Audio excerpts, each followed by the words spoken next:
Our final guest lecturer is Mr. Bindesh Dahal from Nepal, a journalist and editor for the English edition of Clickmandu. He is an expert on international affairs, geopolitics, business, and law. We welcome you, sir.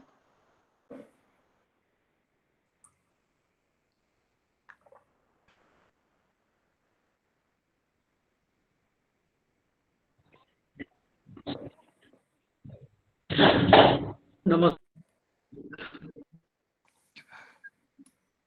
Is my voice clear enough? Yes, sir. Yes. Thank you, Nyaya Shastra, for giving me the opportunity to speak at this important gathering on the International Day of Peace. So Nepal has gone through a turbulent moment. Movement by government's ban on social media platforms quickly turned into something much larger. It became a protest against corruption, misrule, and years of unkept promises. The state's heavy-handed response left 21 young people dead, 21 lives cut short. What followed was anger, vandalism, and destruction, more lives lost, more property damaged. And today, as the smoke clears, Nepal finds itself at a crossroads. On one side is fear and mistrust, on the other is chance to rebuild with peace and justice. For nearly 2 decades, Nepal has carried the burden of unfinished justice. The conflict from 1996 to 2006 left behind thousands of victims. Families are still waiting to know the fate of their disappeared loved ones. Survivors of torture, rape, and unlawful killings are still waiting to be heard. Yes, Nepal created the Truth and Reconciliation Commission and the Commission on the Investigation of Enforced Disappearance Person. On paper, these were steps forward, but in practice, victims were often sidelined. The commissions lacked independence, resources, and mandate. Many appointments felt political, not impartial, and so the wounds remained open. To date, these bodies have received tens of thousands of complaints. That number tells its own story. Each complaint is not just a file, it's a family, a scar, a cry for dignity.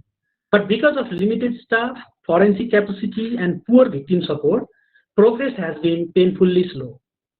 Unless strengthened, these commissions risk becoming little more than archives of suffering.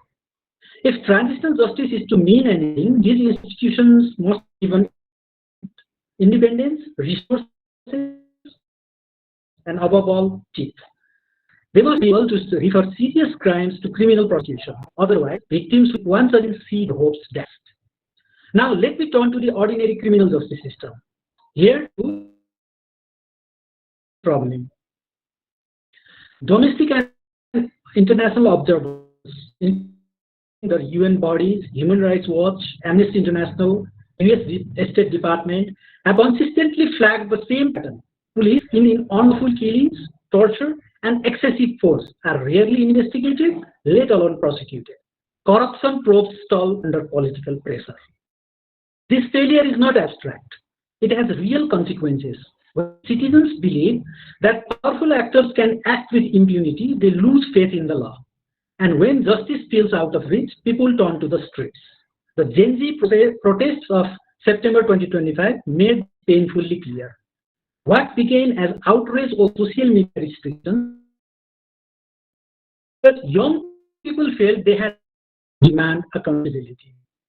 Dozens were killed, many more were injured, and the government itself failed. This is what happens when institutions fail. Grievances explode into crisis. So how can Nepal's legal system contribute to peace and justice in concrete, practical ways? Let me outline 4 pathways. First, strengthen prosecutorial independence. Prosecutors must be free from political interference. They need resources, specialized units to handle complex crimes, and forensic and witness protection capacity. When prosecutors are empowered, we see cases move faster, conviction rates improve, and impunity shrink.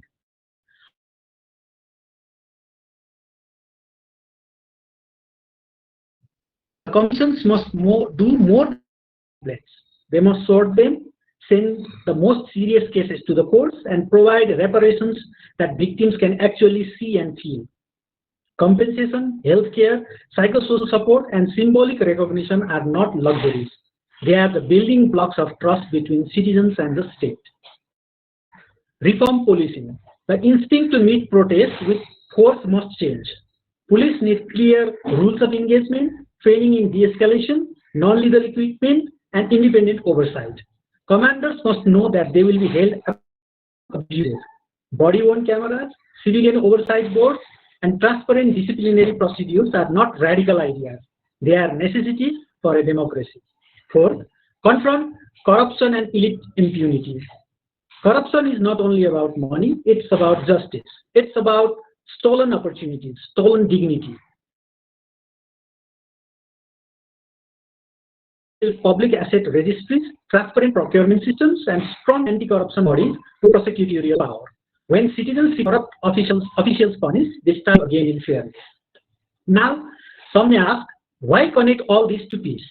The answer is simple. For a year, but sooner or later, anger will resurface.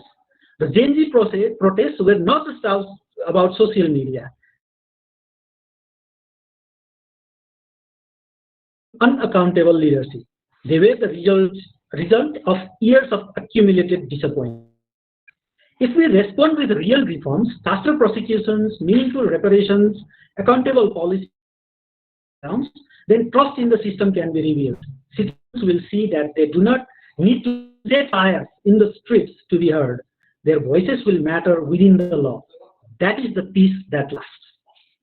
Nepal is not starting from zero. We already have functioning courts, commissions, active civil society, and reform.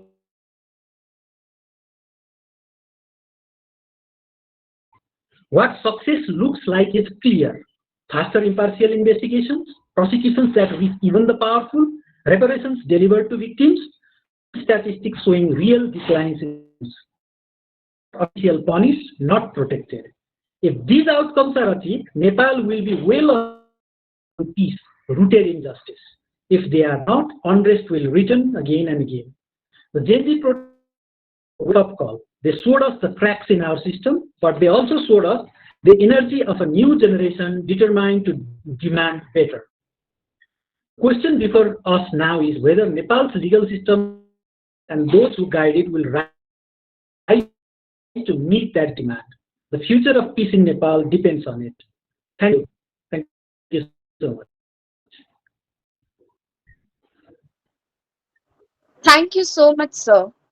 Thank you to all our distinguished guest lecturers for their thought provoking talk. Now, before we move forward, I request all our dignitaries to please switch on their camera so that we can capture this movement as a memory.